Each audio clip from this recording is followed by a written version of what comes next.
Bien, nos acompaña a esta hora don Guido Girardi, senador. ¿Cómo está usted? Hola. Gusto en saludarlo. Hay varios temas de que vamos a hablar el día de hoy. Ha sido un día políticamente intenso. Pero partamos por el Congreso del Futuro, al cual no pude ir, porque cuando me fui a meter a una de las conferencias ya estaba todo copado.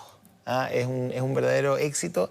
Tuve la posibilidad de conversar con una de sus organizadoras hace unas semanas atrás y la verdad es que ella planteó que incluso se pensó en algún momento en suspenderlo, digamos, por la situación, porque los conferencistas pudiesen no llegar, pero luego se le dio una vuelta de mirada y eso es lo que me gustaría preguntarle. ¿Qué es lo que ofreció el Congreso del Futuro, muy marcado por la contingencia mundial y por la contingencia nacional, entiendo? Bueno, yo creo que hace tiempo que el Congreso Futuro viene alertando en cierta forma, intuitivamente, que el mundo está cambiando, que estamos viviendo transformaciones muy profundas, que la inteligencia artificial, las redes, están transformando la sociedad, que la tecnología es tan rápida hoy día, tan veloz, que las instituciones empiezan a quedar atrás, bueno, no alcanzan aquí, a legislar. Pasa con los medios de comunicación, pasa con la política, con los parlamentos, que la tecnología va a una velocidad que las instituciones tradicionales, y yo diría nuestro cerebro no es capaz de procesar. Eso lo veníamos planteando hace tiempo. Lo que hicimos, primero fue una discusión, si hacíamos o no el Congreso del Futuro, porque se estaban suspendiendo todos los eventos, y nosotros tomamos la decisión de hacerlo porque creemos que hay urgencia en Chile de discutir, de atender a las causas de lo que está pasando. Suspendimos una parte, suspendimos el Congreso Futuro de Niños que hacemos, futurista, porque consideramos que eso sí que era riesgoso, tener 600 niños. Exacto. Y tomamos la decisión de no hacerlo en el ex Congreso Nacional y trasladarlo al Teatro Oriente para tener algún... ¿Modificaron las temáticas? Modificamos las temáticas en el sentido que le dimos un foco a las temáticas un poquito relacionado con lo que está sucediendo en Chile. Le pedimos a todos los speakers, a todos los conferencistas que agregaran una mirada respecto a sus temas de cómo ellos veían esto, porque Chile no vive una situación aislada. Esto es un problema planetario, global. Yo creo que hay una crisis de las democracias a nivel mundial. Las democracias no están resolviendo los problemas de equidad, de desigualdad en todas partes del mundo, pero además las democracias hoy día, yo diría, están casi disruptadas porque yo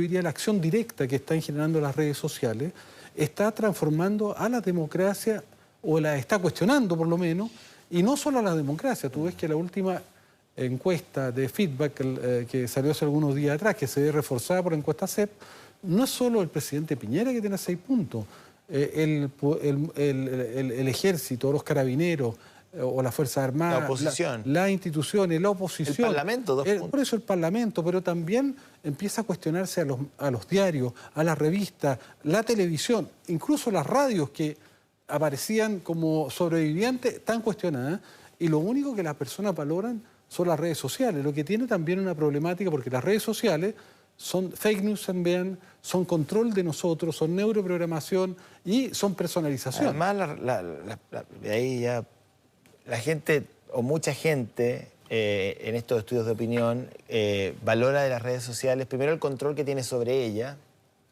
que ahí hay un punto, sobre sus propias cuentas al menos, pero también la independencia que tienen. Parece que mucha gente no conoce que los bancos de información que manejan las redes sociales son transados en el mundo, y si no, no tendríamos a Cambridge Analytica hoy día vendiendo centenares de bancos de datos para influir en elecciones con realidades, medias verdad y medias mentiras.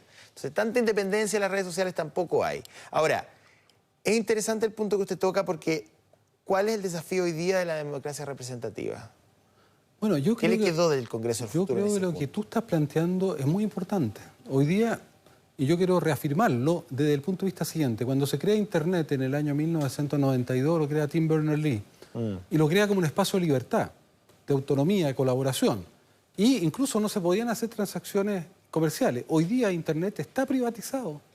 Nuestros datos ¿Se transa en bolsa el Nasdaq? No, fueron privatizados por Facebook, por Google, que además de eso, no solamente se apropiaron de los datos los seres humanos que se los entregamos gratuitamente, sino que nos están neuroprogramando. Pero, senador, si esas empresas se transan en la bolsa, o sea, el índice Nasdaq son empresas digitales. Bueno, porque tienen dueño. Porque el oro del futuro son los datos, pero es mucho más complejo porque con los datos ellos desarrollan inteligencia artificial. Y esa inteligencia artificial permite la personalización. ¿Qué es la personalización? Cuando uno está en Facebook, en Instagram o Twitter, te empiezan a separar a personas iguales, a grupos de iguales. Empiezan a constituir comunidades que se llaman filtros de burbuja, que se empiezan a autodoctrinar. Yo siempre digo, si tú eres vegetariano, te transformas en vegano. Si eres de derecha, te transformas en ultraderecha. Entonces, la gente que cree que hay libertad en las redes sociales, no. Lo que hay en las redes sociales es la pérdida de la libertad, es la pérdida de la autonomía, es la neuroprogramación. Es más, tú me dices, ¿qué pasa con la democracia? La democracia representativa se sustenta en el humanismo liberal. ¿Qué es el humanismo liberal? Los seres humanos son que mejor saben por quién votar, qué pareja elegir, qué comprar, qué arte ver.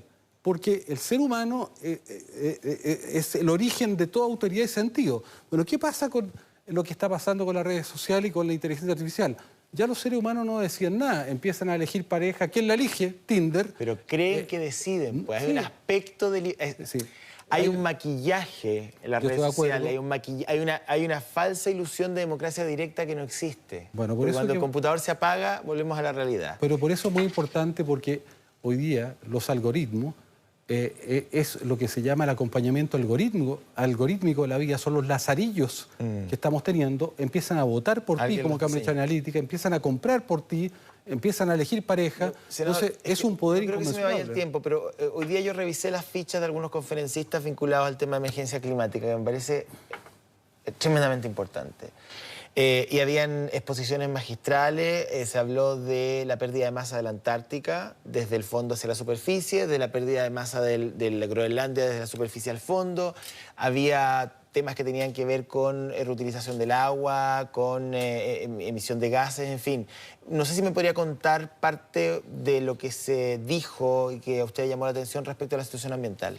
Bueno, yo creo que lo que se planteó hoy es la urgencia de la crisis ambiental. Es decir, de 1850 a la fecha, la temperatura ha aumentado solo 1 grado. Y ese grado tiene al planeta y a Chile en una situación de colapso. ¿Cuál es el colapso?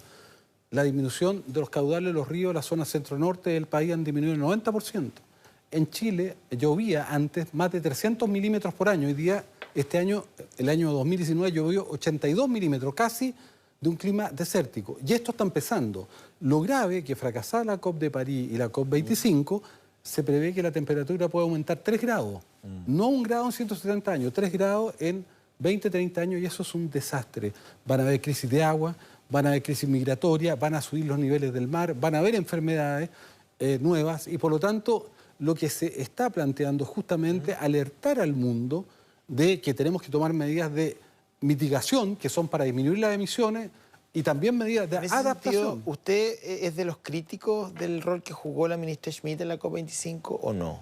No sé si tuvo la oportunidad de seguir a lo mejor parte de la interpelación en la Cámara Baja. Bueno, yo soy presidente de la Comisión de Medio Ambiente del Senado, me he dedicado a la ecología durante toda mi vida, por lo menos consciente, y yo diría que más que criticar a la ministra Schmidt, yo critico a este país. El rol de Chile. El rol de Chile. No, el rol de Chile. En un lugar, digamos. El rol de Chile fue un rol bastante penoso, porque Chile le habló al mundo, le habló de crítica al negacionismo, le habló al mundo de terminar con la zona de sacrificio, pero lo que hace Chile para adentro no tiene nada que ver con lo que Chile le dice al mundo. ¿Qué hace Chile para adentro? Para adentro Chile desregula. Todos los proyectos que ha enviado este gobierno son proyectos para que haya menos medio ambiente y no más medio ambiente. Se han opuesto a la ley de humedales, se oponen a la ley de glaciares que yo de autor. Imagínate, no va a haber agua, Santiago no va a tener agua, Peñuela no tiene agua, el Yeso no tiene agua, el único embalse natural gratuito son los glaciares. El proyecto de ley de glaciares, a lo mejor estoy equivocado porque recuerdo haber leído, digamos, trascendidos del proyecto, pero la gran discusión tiene que ver con ¿protegemos todos los glaciares o solamente los catastrados? ¿Qué es lo que dice la ley? No, lo que dice el gobierno es que protejamos solo los glaciares que están en áreas silvestres protegidas y los catastrados, pero sobre todo los que están protegidos. Pero, por ejemplo, los glaciares que están frente a Santiago, frente a la región de Valparaíso, frente a la región de Coquimbo, disponibles para cualquier cosa. No tienen ninguna protección y los quieren intervenir. Entonces yo le digo, ¿cómo? Si no va a haber agua.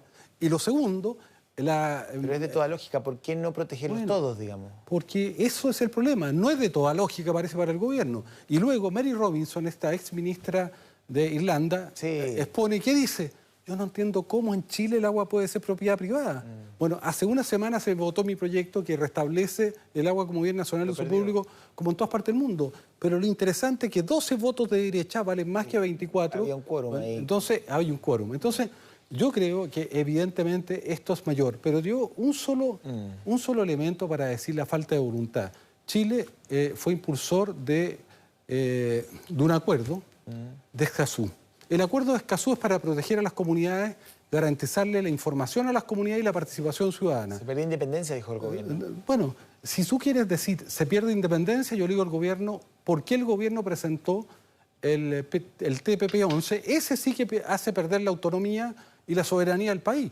En cambio, porque ese es comercial, ¿no es cierto? Ahí no importa que se pierda la independencia del país porque es para las grandes empresas. Pero aquí que se trata de defender a las comunidades, de darle información garantizada a las comunidades y garantizar su participación ciudadana, ahí no. Eso es una vergüenza. Si no se firma el acuerdo de Escazú, que son exigencias muy por debajo de las que tenía que firmar Chile en la COP, bueno, es totalmente contradictorio. Y en ese sentido, la crisis social pone sobre la mesa una serie de elementos de tremenda urgencia. ¿Teme que el tema ambiental pase a un plano de relego, básicamente? Porque hasta el 18 de octubre veníamos con fuerza y de hecho la COP se iba a hacer aquí en Chile. ¿Teme que el cambio de prioridades en la agenda pública postergue decisiones en materia ambiental? No, yo creo que estamos viviendo una tormenta perfecta, que es grandes desigualdades, una democracia insuficiente que es percibida como no capaz de resolver los problemas, un problema de cambio climático que la gente la va a afectar, se va a quedar sin agua, va a haber cesantía por falta de agua, y luego la incertidumbre, cómo la tecnología está cambiando el mundo, que la mitad de los trabajos van a desaparecer en los próximos 20 años, incertidumbre respecto al futuro. Entonces, yo creo que esta incertidumbre, estos cambios, están generando la crisis de las instituciones, de todas las instituciones. Ya, en ese punto tenemos que cerrar, pero evidentemente yo entiendo que venía a hablar del Congreso del Futuro, no puedo pasar la CEP. O sea, con esos números espantosos que vimos. Me gustaría conocer su opinión respecto a cómo no solamente el presidente Sebastián Piñera, porque evidentemente uno concentra allí la atención porque es el jefe de Estado, pero uno hace una radiografía o el Centro de Estudios Públicos mira también lo que ocurre en los partidos, en las instituciones, en el Congreso. Cómo toda la institucionalidad hace frente a un año lleno de desafíos políticos.